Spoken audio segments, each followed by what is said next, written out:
शुभ प्रभात प्यारे बच्चों। आज की इस वीडियो में आप सभी प्यारे बच्चों का स्वागत है। कैसे हैं आप सभी? आशा करती हूँ आप सभी अपने परिवार के साथ स्वस्थ हैं, सुरक्षित हैं और खुश होकर अपनी पढ़ाई कर रहे हैं। प्यारे बच्चों, आज हम पढ़ने वाले हैं हमारी हिंदी की कार्यपत्रिका क्रम संख्या 126, जो कि हमारे पाठ थप रोटी थप दाल से संबंधित है। हमारी कार्यपत्रिका के प्रश्नों को हल करने से पहले आपको ऊपर दी गई सभी जानकारी सिर्फ और सिर्फ हिंदी में लिखनी है। सबसे पहले आप अपने हिंदी की कॉपी में लिखेंगे हिंदी कार्यपत्रिका क्रम संख्या 126, दिनांक 7/12/2020 यानी 7 दिसंबर 2020। कक्षा 4, आपका जो सेक्शन है A, B या C, उसकी जगह पर आपको लिखना है अ, ब या स। पाठ्य पुस्तक आपकी रिमझिम में आप सभी जानते हैं। पाठ हमारा है थप रोटी थप दाल, जो कि हम अच्छे से पढ़ चुके हैं। विद्यार्थी का नाम, यहाँ पर आपको अपना नाम लिखना है। शिक्षक या शिक्षिका का नाम, यानी यहाँ पर आपको अपने हिंदी के अध्यापक या हिंदी की अध्यापिका का नाम लिखना है। प्यारे बच्चों, ये सभी जानकारी सबसे पहले आपको अपनी हिंदी की कॉपी में ऊपर लिखनी है। उसके बाद ही आपने अपनी कार्यपत्रिका के प्रश्नों को हल करना है। आइए आज की हमारी कार्यपत्रिका को हल करते हैं। हिंदी कार्यपत्रिका क्रम संख्या 126, पाठ संबंधित क्रियाकलाप। प्यारे बच्चों, कैसे हैं आप? आशा है आपने पाठ थप रोटी थप दाल अच्छे से पढ़ लिया होगा। आज हम इस पाठ से कुछ नया सीखेंगे। सबसे पहला प्रश्न है, आइए पाठ में आए कुछ शब्दों पर ध्यान देते हैं, जैसे बच्चा, बिल्ली, थप, अब्बा आदि। कहानी में कई ऐसे शब्द आए हैं जिनमें एक जैसे आधे व अधूरे अक्षर जुड़े हैं। उदाहरण के लिए रस्सी, बल्ला, डिब्बा आदि। आइए ऐसे कुछ और शब्द लिखते हैं। प्यारे बच्चों, आपने देखा बच्चा जो हमारा शब्द है उसमें पहले आधा च आया है, उसके बाद पूरा च आया है। इसी प्रकार बिल्ली में पहले आधा ल और फिर पूरा ल, यानी एक जैसे आधे व पूरे अक्षर जुड़े हुए हैं। अब हमें क्या करना है? हमें दिए गए खाली स्थान में इसी प्रकार के शब्द बनाकर लिखने हैं।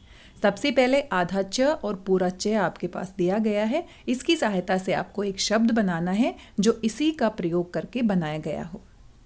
जैसे सच्चा और कच्चा। सच्चा और कच्चा शब्द में आधा च और फिर उसके बाद पूरा च प्रयोग किया जा रहा है। इसी प्रकार आधा प और पूरा प, इसकी सहायता से आपको शब्द बनाने हैं, जैसे छप्पर, ठप्पा या फिर टप्पा। इस तरह के शब्द हम बना सकते हैं। आगे हमारा शब्द है ल और पूरे ल की सहायता से, जैसे बल्ला, छल्ला। इस तरह से हम शब्द बना सकते हैं। ब और ब की सहायता से हम क्या बना सकते हैं? रिब्बन, रब्बा। इस तरह के शब्द बनाए जा सकते हैं। प्यारे विद्यार्थियों, आपके मन में भी कोई नए शब्द हैं जो इनकी सहायता से बनाए जा रहे हैं, तो वो भी आप यहाँ पर लिख सकते हैं। प्यारे बच्चों, क्या आप जानते हैं द्वित्व व्यंजन क्या होते हैं? अभी अभी हमने शब्द बनाए हैं जिसमें एक अक्षर आधा है और उसके बाद वही अक्षर पूरा प्रयोग किया गया है। इसी प्रकार के व्यंजन को जो एक ही व्यंजन एक साथ दो बार आता है। इसमें पहला व्यंजन स्वर रहित यानी आधा होता है और दूसरा स्वर सहित यानी पूरा होता है। इनको हम क्या कहते हैं? द्वित्व व्यंजन। जैसे पक्का, पत्ता, अन्न, भुट्टा। ये सभी शब्द द्वित्व व्यंजन की सहायता से बने हैं। आइए दूसरा प्रश्न देखते हैं।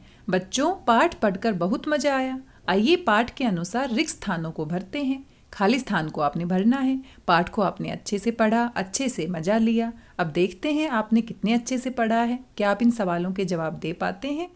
क भाग है, नाटक में नीना खाली स्थान बनी थी। याद कीजिए, नाटक में नीना क्या बनी थी? जी हाँ, सही जवाब दिया आपने। नीना बनी थी बिल्ली। नाटक में नीना बिल्ली बनी थी। ख भाग है, दाल बनाने का काम खालिस्तान को मिला था। याद कीजिए, दाल बनाने का काम किसको मिला था? चुन्नू को दाल बनाने का काम मिला था और टिंकू को बढ़िया पकाने का काम दिया गया था। ग भाग है, छीके में खालिस्तान रखा हुआ था। याद कीजिए, छीके में बच्चों ने क्या क्या रखा था? कौन कौन सा खाना रखा था? छीके में मक्खन रखा था, नरम नरम रोटियां रखी थी, दाल रखी थी और चावल भी रखे थे।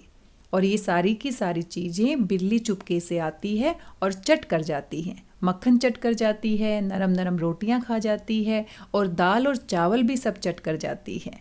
इसीलिए छीके में क्या रखा था? मक्खन, नरम नरम रोटियां, दाल और चावल।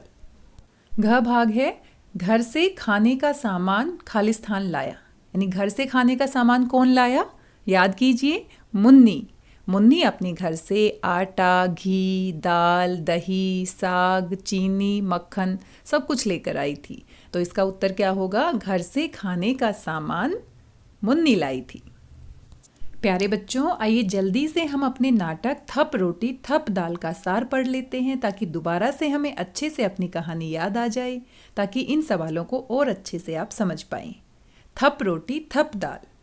थप रोटी थप दाल में एक लघु नाटक के रूप में बच्चों के खेल कूद को दर्शाया गया है।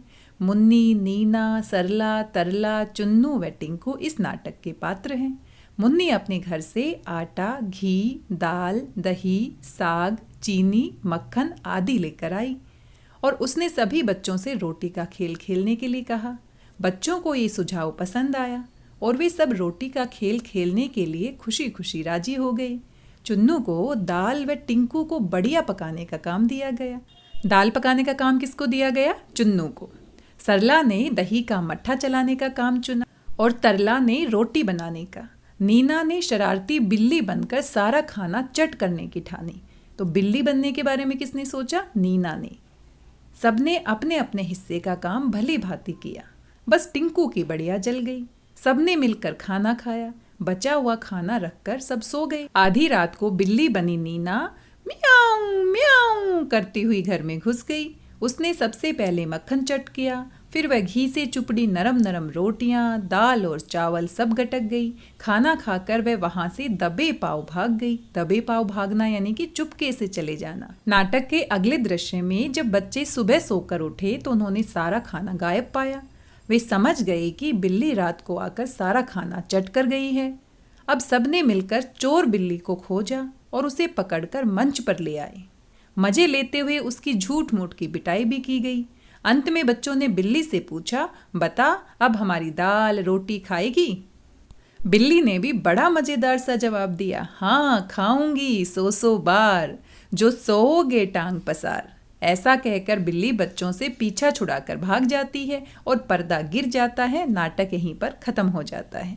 प्यारे बच्चों, दोबारा से सारी कहानी आपको याद आ गई होगी। अब जो भी सवाल आपसे पूछे गए हैं सभी के उत्तर आपको अच्छे से मिल गए होंगे और साथ में समझ भी आ गए होंगे। आइए अगला प्रश्न देखते हैं। प्रश्न संख्या 3, रोटी कैसी गरम गरम है, घी से चुपड़ी नरम नरम है। आप कौन कौन सी चीज़ें गर्मा गर्म खाते हैं और कौन कौन सी ठंडी? नीचे दी गई सूची में से छांट कर लिखिए। जूस, लस्सी, रोटी, आइसक्रीम, पकोड़े, दही, चावल, हलवा, खिचड़ी। इन सभी को ध्यान से पढ़िए और समझकर बताइए कि कौन कौन सी वस्तुओं को आप गर्मा गर्म खाते हैं और किस किस को आप ठंडा खाते हैं। जूस आप कैसा पीते हैं, ठंडा कि गर्म? जी हाँ, ठंडा। लस्सी ठंडी। रोटी गर्मा गर्म अच्छी लगती है। आइसक्रीम ठंडी अच्छी लगती है। पकोड़े गर्मा गर्म अच्छे लगते हैं। दही ठंडा। चावल गर्मा गर्म। हलवा गर्मा गर्म और खिचड़ी गर्मा गर्म। इस तरीके से गर्मा गर्म के आगे आपने उन सभी वस्तुओं के नाम लिखने हैं जिनको आप गर्मा गर्म खाना पसंद करते हैं और ठंडा के आगे आपने उन सभी वस्तुओं के नाम लिखने हैं जो आप ठंडी खाते हैं। आइए अगला प्रश्न देखते हैं। पाठ में मुन्नी घर से क्या क्या चीज़ें लाई? अभी अभी हमने जाना मुन्नी अपने घर से बहुत सारा खाने का सामान लेकर आई है और क्या क्या लेके आई है याद कीजिए। आटा, घी, दाल, दही, साग, चीनी, मक्खन। इन सभी के नाम आपने इस प्रश्न के उत्तर में लिखने हैं। अगला हमारा प्रश्न है, बच्चों आपने पाठ में खाने की चीज़ों के बारे में पढ़ा। क्या आप नीचे बने चित्रों में से पत्तेदार सब्जियों को पहचानकर उनके नाम लिख सकते हैं? ये तो बड़ा ही आसान प्रश्न है, सभी बच्चे बड़े आराम से इसको लिख सकते हैं। सबसे पहला जो चित्र है उसकी पहचान कीजिए। आपने ज़रूर अपने घर में देखा होगा, अपनी मम्मी को सब्जी बनाते हुए देखा होगा। ये हमारा क्या है? धनिया। दूसरा चित्र है, दूसरे चित्र को ध्यान से देखिए। ये हमारी क्या है? मेथी। और तीसरा चित्र किसका है? पुदीना। और हरी पत्तेदार सब्जियां हमें ज़रूर खानी चाहिए, जिससे हमें पौष्टिक आहार मिलता है, हमें बहुत सारे विटामिन्स मिलते हैं जो हमारे शरीर को बीमारियों से दूर रखते हैं और हमें स्वस्थ रखते हैं। आइए अगला प्रश्न देखते हैं। थप रोटी थप दाल एक नाटक है। नाटक करते समय हाव भाव और संवाद पर ध्यान देना अति आवश्यक है। अपनी कल्पना से दिए गए चित्र के पात्रों के बीच हो रही बातचीत को संवाद के रूप में लिखिए। प्यारे बच्चों, आप चित्र देख पा रहे हैं। चित्र में बहुत सारे लोग आपको दिखाई दे रहे हैं जो कि कोई ना कोई कार्य करते हुए दिखाई दे रहे हैं। अब आपको क्या करना है, आपने संवाद लिखना है। सबसे पहले तो जानने की कोशिश करते हैं ये संवाद आखिर होता क्या है। प्यारे बच्चों, बातचीत को ही हम क्या कहते हैं, संवाद। जब हम किसी व्यक्ति से बातचीत करते हैं तो कुछ डायलॉग हम बोलते हैं, कुछ सामने वाला व्यक्ति बोलता है और इस तरीके से हमारी बातचीत आगे बढ़ती है। तो इसी को हम क्या कहते हैं, संवाद कहते हैं। आइए एक उदाहरण देखते हैं, डॉक्टर और मरीज का संवाद। यानी डॉक्टर और मरीज के बीच में बातचीत हो रही है और उस बातचीत को, उस संवाद को हमने यहाँ पर लिख दिया है। तो लिखने का तरीका भी आपने ध्यान से देखना है। मरीज, और मरीज के आगे हम उसका डायलॉग लिख रहे हैं कि मरीज क्या कहता है। तो इसी तरीके से संवाद लिखा जाता है।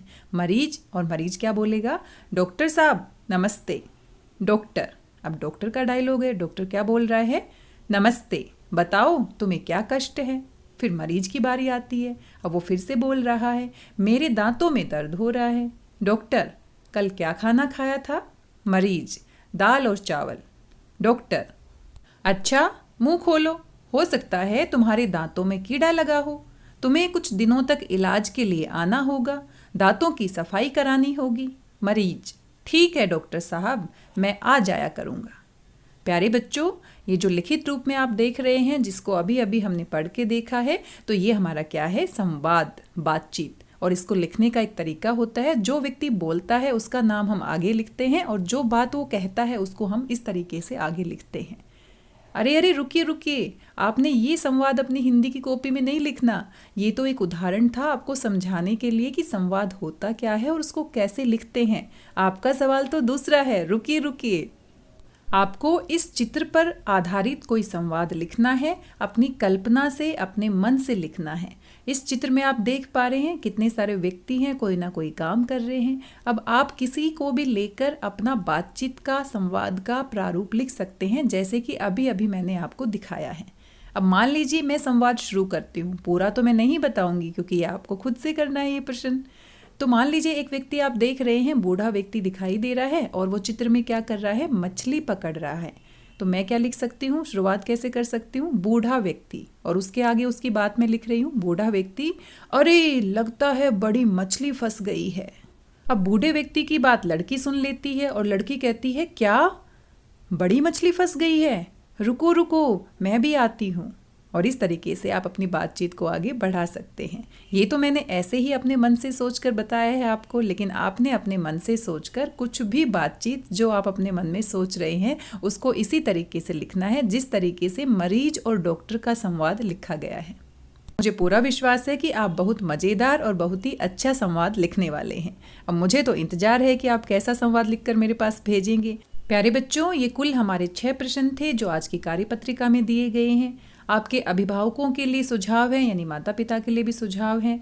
बच्चों को प्रश्न संख्या 6 में उनके द्वारा लिखे गए संवादों को बोलकर सुनाने के लिए प्रेरित करें। जो संवाद, जो बातचीत आप अपने मन से कल्पना करके लिखेंगे वो अपने घर पे भी सुना सकते हैं और साथ में आप हमें लिखकर जरूर भेजिए ताकि हम भी उसको पढ़ सके, उसका आनंद ले सके। कोविड-19 के दौरान अपेक्षित व्यवहार आप सभी जानते हैं, अपने हाथों को साबुन व पानी से नियमित रूप से धोना है ताकि हम कोविड-19 महामारी से बचे रह सके, अपने आप को सुरक्षित रख सके और अपने आप को रोगाणुओं से मुक्त रख सके। आज के इस वीडियो में बस इतना ही। मिलते हैं एक और नई कार्यपत्रिका के साथ। तब तक स्वस्थ रहिए, व्यस्त रहिए, मस्त रहिए, खुश होकर पढ़ते रहिए। और हाँ, अपने हाथों को धोना ना भूलें, साथ में घर से बाहर जाते समय मास्क जरूर लगाएं। धन्यवाद, बहुत बहुत धन्यवाद।